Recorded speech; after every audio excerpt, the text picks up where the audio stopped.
اللہ مجھے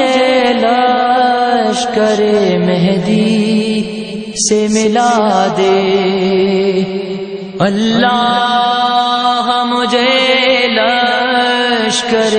آل Imran recording centre Italy. آل Imran recording centre Italy 1998 سے ملت جعفریہ کی بلوز خدمت مصروف عمل ہے۔ اٹلی میں منعقد ہونے والی تمام مجالس ازا اور ائمہ معصومین علیہ السلام کی ولادت باسعادت کی محافل جشن کی ریکارڈنگ کرتا ہے، اور اٹلی میں منعقد ہونے والے تمام سابقہ اشرا محرم الحرام کی ریکارڈنگ کی سی ڈیز اور ڈی وی ڈیز بھی آل عمران ریکارڈنگ سینٹر میں موجود ہیں۔ اس کے علاوہ نواخانیوں مجالس ازا، زیارات مقام مقدسہ ایران، عراق، شام کی مکمل سی ڈیز اور ڈی وی ڈیز اردو ڈبنگ کے ساتھ، اور علماء امامیہ کے مختلف مکاتب فکر کے علماء سے مناظرے، اسلامی موویز، مختار نامہ، سفیر حسین، حضرت یوسف اور حضرت اویس کرنی کی سی ڈیز اور ڈی وی ڈیز اردو ڈبنگ کے ساتھ دستیاب ہیں۔ اور ہاں، انٹرنیٹ پر ہماری فقریہ ریکارڈنگ دیکھنے کے لیے ابھی وزٹ کریں یوٹیوب آل عمران ریکارڈنگ سینٹر امامیہ اٹلی۔ رابطہ حاجی سید ذل حسنین جعفری، سیل 00393294759999، ای میل syedhilhasnain@yahoo.com۔ عزا اس چیز کو کہتے ہیں، عزا کا جو ترجمہ ہے، عزا کا جو لغوی معنی ہے، اگر اس پہ ہم غور کریں تو آج اس مخدومہ کی یاد میں، آج اس ہستی کی یاد میں امامیہ ویلفیئر بریشیا کے پلیٹ فارم پر یہ مجلس عزا منعقد کی جا رہی ہے کہ جس کو مسلمانوں نے سمجھنے کے باوجود، یہ نہیں کہ جانتے نہیں تھے، سمجھنے کے جاننے کے باوجود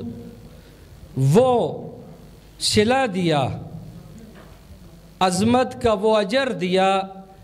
کہ یہ مخدومہ اپنے بابا کی اس دنیا سے رحلت کے بعد کچھ زیادہ دیر اس دنیا پہ نہ رک سکی۔ آج شیعان حیدر قرار مسلمانان عالم سے مخاطب ہیں کہ کیا تمہارا امتی ہونا اسی کو کہتے ہیں کہ اگر اس وقت اس دور میں جاہلیت تھی، آپ کو کوئی صحیح راستہ بتانے اور دکھانے والا نہیں تھا، تو آج تو روشنی کا دور ہے، آج تو آپ ہر چیز کو پرکھ سکتے ہیں، آپ دیکھ سکتے ہیں کہ مکاتب فکر شیعہ اثنا عشری جس مکتب سے تعلق رکھتے ہیں، کیا جس چیز پہ یہ زور دیتے ہیں، جس چیز کو یہ نمایاں کرتے ہیں ہر روز، اس میں کیا حقیقت ہے یا نہیں؟ لیکن افسوس کی بات یہ ہے کہ مسلمان کے پاس آج بھی فرصت نہیں ہے کہ وہ اس چیز پہ غور کرے کہ وہ کون سے مظالم تھے، وہ کون لوگ تھے جنہوں نے اہل بیت علیہ السلام کے ساتھ ہر دور میں اور بالخصوص رسول خدا صلی اللہ علیہ وآلہ وسلم کے اس دنیا سے محمد وآلہ محمد کہ اس دنیا سے جانے کے فوراً بعد جو مظالم شروع کر دیے تھے، کیا وہ لوگ حق پر تھے؟ کیا یہی احترام ہے؟ کیا اسی کو محبت کہتے ہیں؟ کیا اسی کو غلامی کا دعویٰ کرنے والوں کے ساتھ یہ چیز جچتی ہے کہ ایک سائڈ پہ یہ کہا جائے کہ ہم غلام ہیں، اہل بیت علیہ السلام کو ماننے والے ہیں، ہم ان کے در کے گداگر ہیں، پتہ نہیں کیا کیا اپنے آپ سے القابات شامل کیے جاتے ہیں۔ لیکن غور کرنے کی بات یہ ہے کہ کیا غلامی اسی کو کہتے ہیں؟ کیا اسی کو امتی ہونے کا اعزاز، امتی ہونے کا دعویٰ ان کا ٹھیک ہے جو لوگ یہ کہتے ہیں کہ ہم امتی ہیں، رسول خدا کو ہم اپنا رسول اور اپنا رہنما مانتے ہیں، اہل بیت کو اپنا پیشوا مانتے ہیں، لیکن جب کسی جگہ پہ بھی